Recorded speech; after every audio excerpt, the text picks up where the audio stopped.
Inspiration, expérimentation, introspection.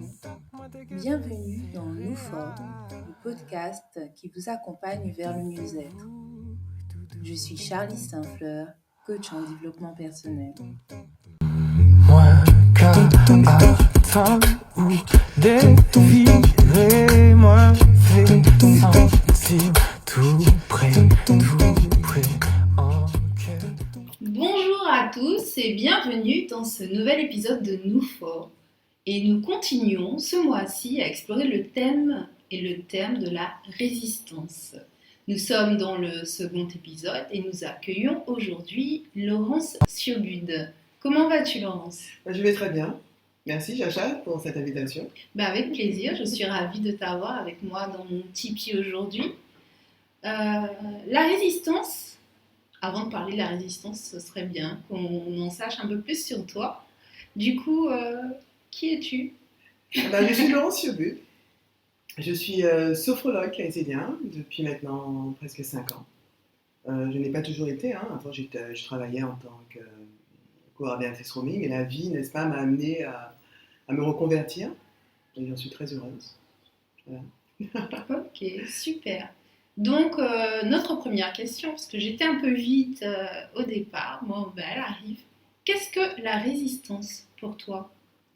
Alors, pour moi, la résistance, c'est un terme assez vague, mais dans le domaine qui nous intéressait là aujourd'hui, ce serait plutôt le fait d'opposer une force à quelque chose.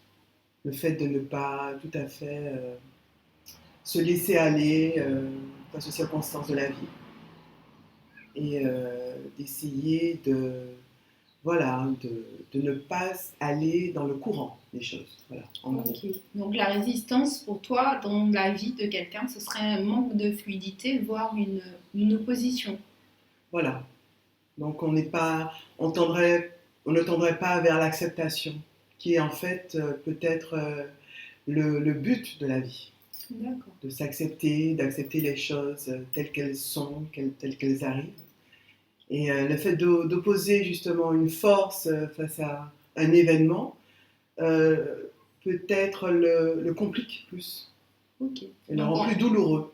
Donc la résistance pour toi, c'est associé à la douleur et au refus, à la non-acceptation. Voilà. Donc du coup, ça peut être douloureux. Du coup, ça entraîne, ça rend l'événement plus douloureux, même si il est important d'accepter la douleur, il est important d'accepter tous les événements, agréables, désagréables de la vie. C'est ce que la sophrologie permet justement, nous amène à ça, ainsi que d'autres techniques. Il n'y a pas que la sophrologie. Mais il est important justement de s'accorder avec les événements de la vie. Okay. C'est un peu ça. Donc, si tu devais nous donner quelques exemples d'impact de la résistance dans la vie de quelqu'un, ce serait quoi comme exemple ? Alors, des exemples, ce serait par exemple quelqu'un qui perd son emploi, puisque là c'est un peu...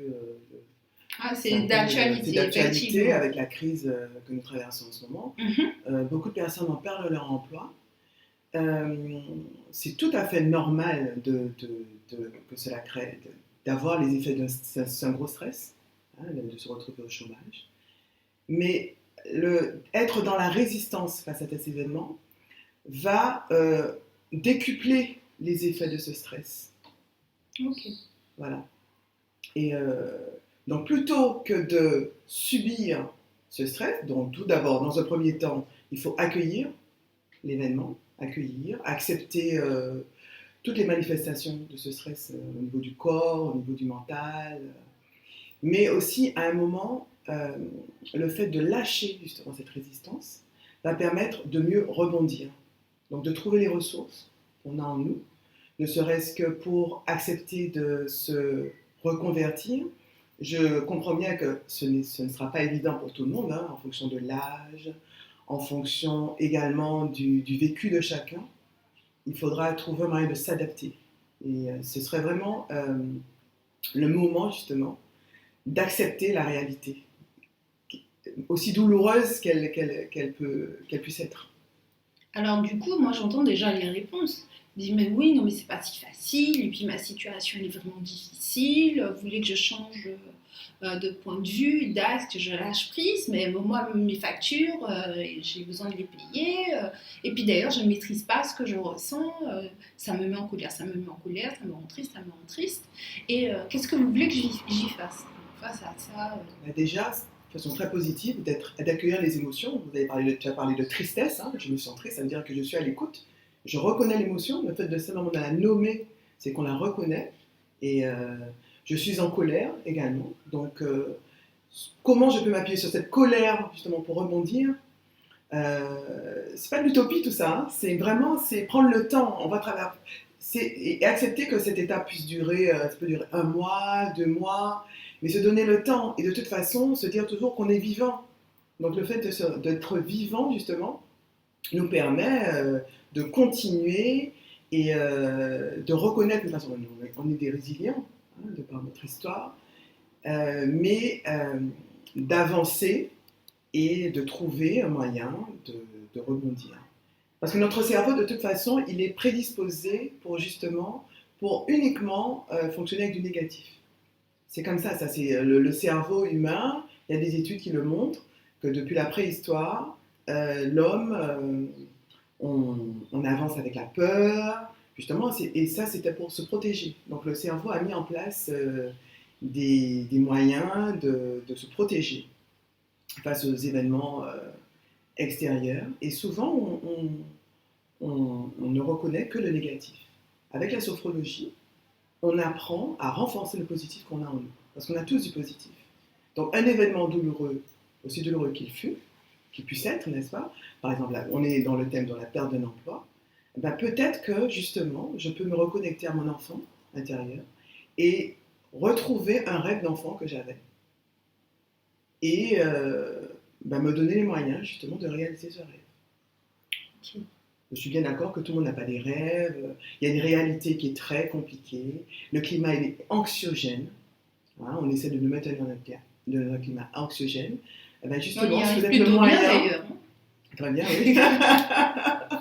Mais justement, le but, c'est d'arriver à trouver des moments positifs dans notre vie et de par le passé, des réussites qu'on a pu avoir et s'appuyer sur ça justement pour mieux aller vers le futur, sans anticiper ce futur de façon négative. Okay. Voilà. En sophrologie, c'est ça. On a une temporalité, un passé, un présent, un futur. Le passé, on essaie de s'appuyer uniquement sur le positif du passé. On est dans l'instant présent, qui est notre seule réalité. Et le futur, on essaie de l'envisager que de manière positive, comme on veut, comme on a envie qu'il soit. Donc se poser la question, juste se poser et se dire comment je voudrais que mon futur soit. D'accord. Et voilà, essayer de l'envisager avec des sensations positives. Le cerveau, on peut le tromper facilement, le cerveau. On peut lui faire croire ce qu'on veut. Donc si effectivement on est constamment dans le climat anxiogène dans lequel on est actuellement, et si on essaie de lui faire croire que oui, notre vie elle est nulle, on est nul, ben lui il va le croire de toute façon. Il mettra en place les stratagèmes qu'il faut pour qu'on puisse rester dans cette réalité qui n'est en fait pas une réalité. Ok. Donc, alors, si j'ai bien compris, en reprenant l'exemple de la personne qui perd son emploi, il perd son emploi, c'est devenu un fait, c'est une réalité. La résistance, ça peut être dans un premier temps de refuser de reconnaître les émotions que ça génère en lui. La peur, le stress, la colère. La résistance, une fois qu'on a identifié ces sensations, ces émotions, refuser de faire la paix avec, ça peut être une seconde résistance, même quand on les a identifiées. Est-ce qu'il y a d'autres résistances encore? Puisque bon, allez, on refuse de faire face à cette situation, de faire face aux émotions que ça génère. Résistance 1. On arrive à dépasser ça et on accepte de se sentir en colère. Du coup, on se sent en colère, mais on trouve que ce n'est pas justifié. Donc du coup, c'est encore une autre résistance parce qu'on ne vit pas pleinement cette émotion. Voilà, et pour vivre l'émotion, il faut voir comment elle se manifeste dans le corps, les réactions physiologiques de telle émotion. Donc être à l'écoute, souvent l'émotion va générer des tensions, la colère, on peut avoir des tensions au niveau des cervicales, le plexus bloqué, au niveau du ventre, qui est notre deuxième, voire notre premier cerveau. On peut avoir le ventre complètement noué. Donc tout d'abord, être à l'écoute de son corps, de façon à pouvoir relâcher les tensions et de façon à envoyer un message au cerveau qui sera un message de relâchement. Et en fonction de l'état du corps, le cerveau va sécréter des hormones. L'hormone du stress qui est l'hormone de la cortisol et l'adrénaline. Ce sont des hormones nécessaires aussi, mais il ne faudrait pas qu'on en sécrète de façon permanente. Il faut pouvoir permettre au corps de récupérer. Okay. Voilà. Et le fait donc de reconnaître ses émotions, on les a reconnues, l'émotion, elle se manifeste. Et ensuite, elle peut plus facilement partir. Parce que le fait de ne pas reconnaître ses émotions, de faire comme si tout va bien, on est en colère et on se complaît dans cette colère, donc la colère, elle est entretenue, et le fait qu'elle soit entretenue ne veut pas dire qu'elle est reconnue. Et ensuite, il y a un moment où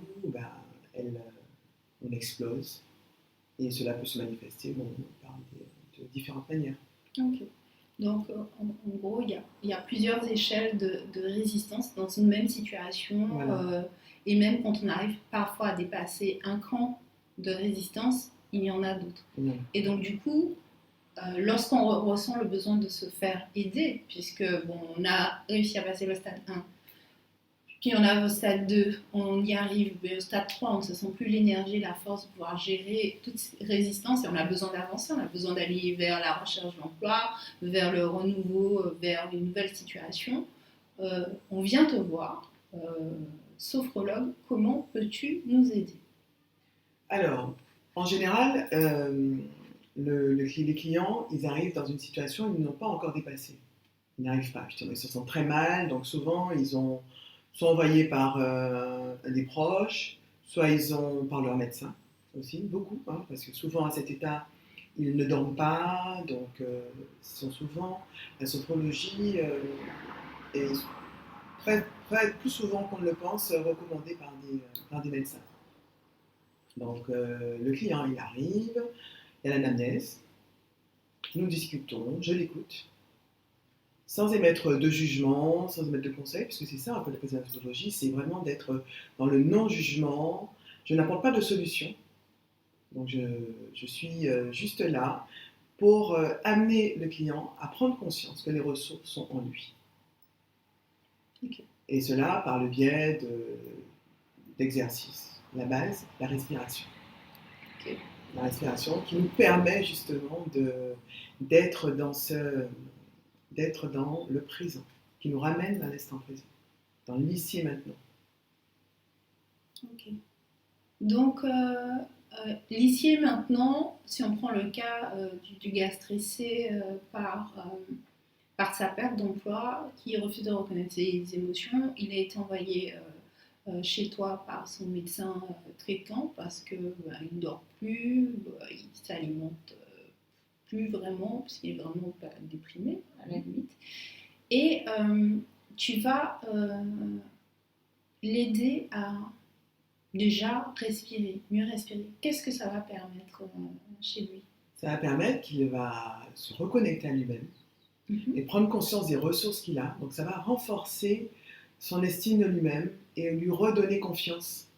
Parce que prendre conscience des ressources qu'on a signifie qu'on est capable, on prend conscience qu'on peut agir.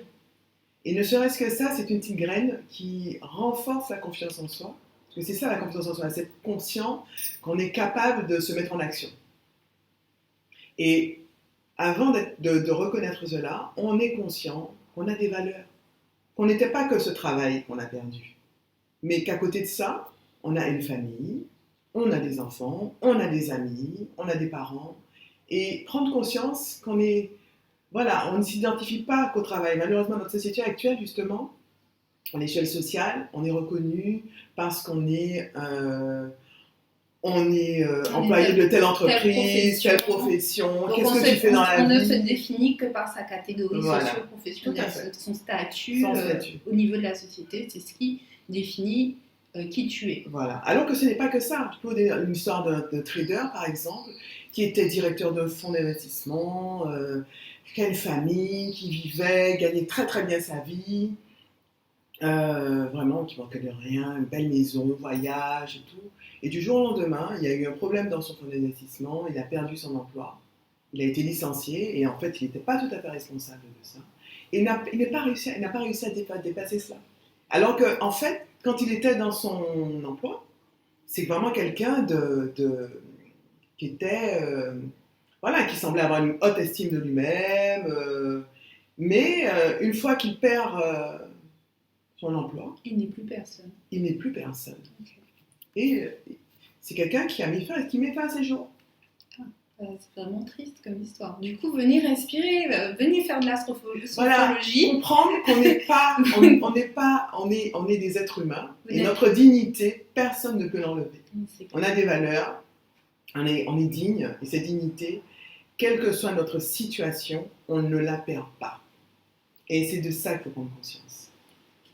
Voilà, arriver à prendre conscience de cela. Et ça, mais c'est un travail au quotidien qu'on répète.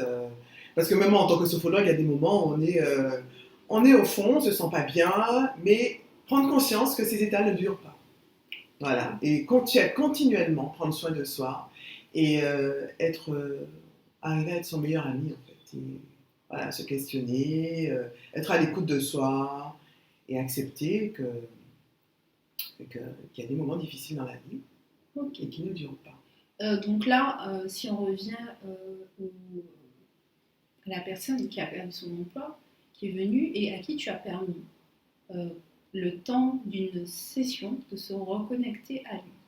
Donc en fait, le fait que la sophrologie, entre autres, permette ça, ça met en exergue le fait que lorsque l'on se trouve dans une situation de blocage, dans une difficulté, ce qui nous empêche de trouver une solution ou d'envisager sereinement l'avenir, c'est le fait que l'on n'a pas à prendre du recul par rapport à cette situation. Donc là, le fait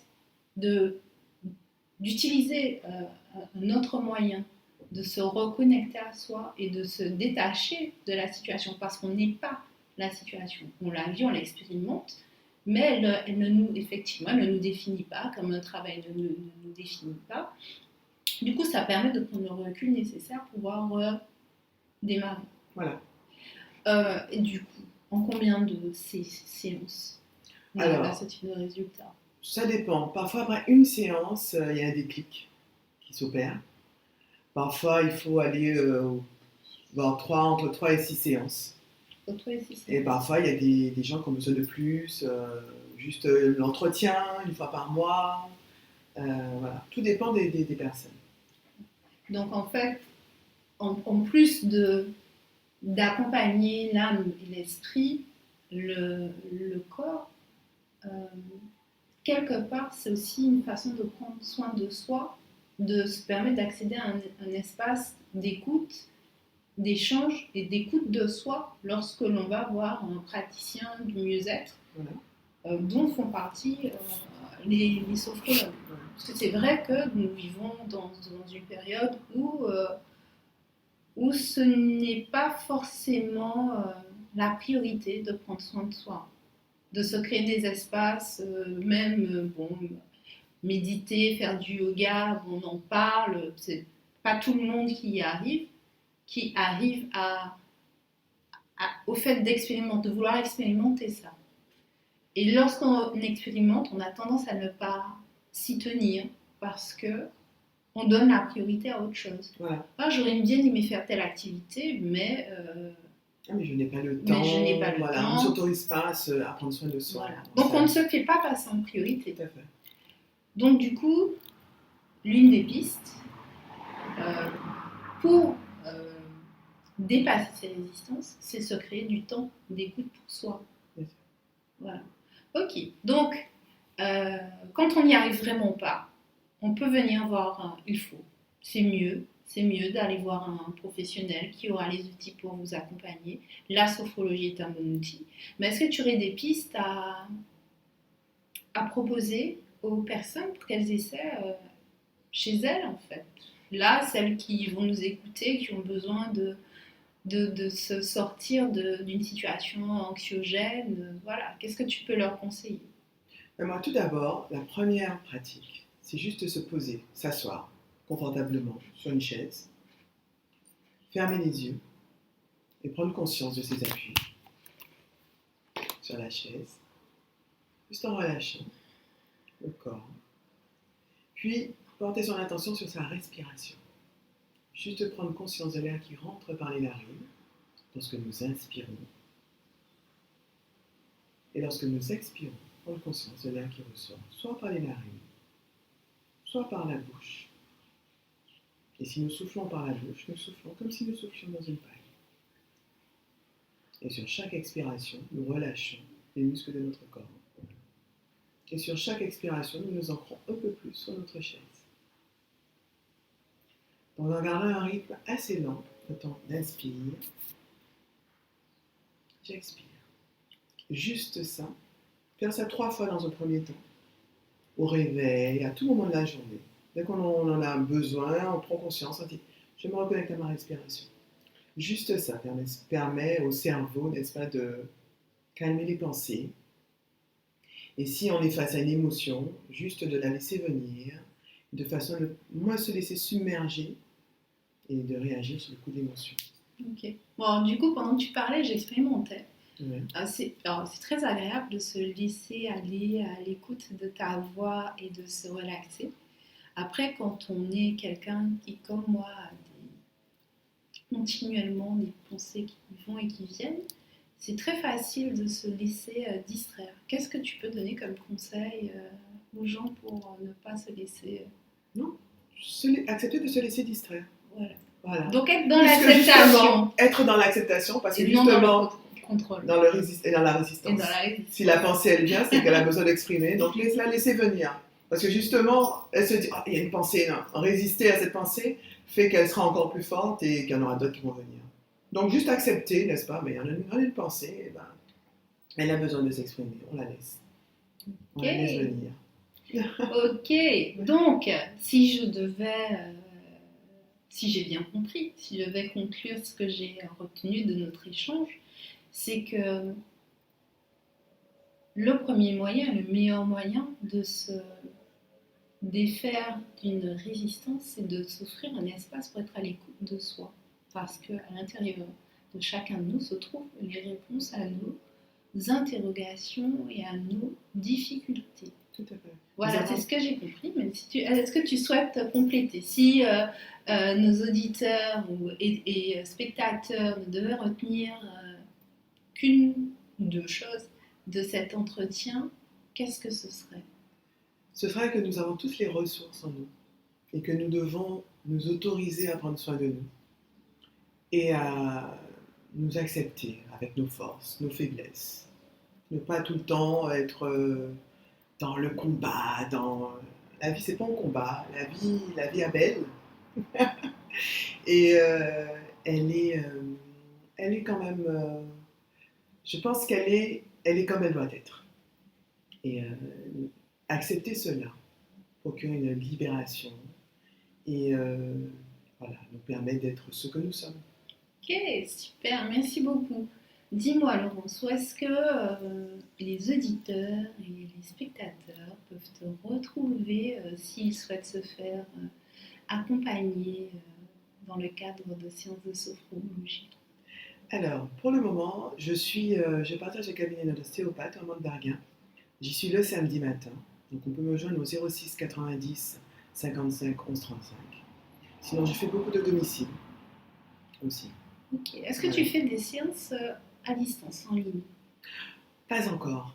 Voilà, j'ai un peu de mal. Voilà, une résistance, n'est-ce pas? J'ai un peu de mal à...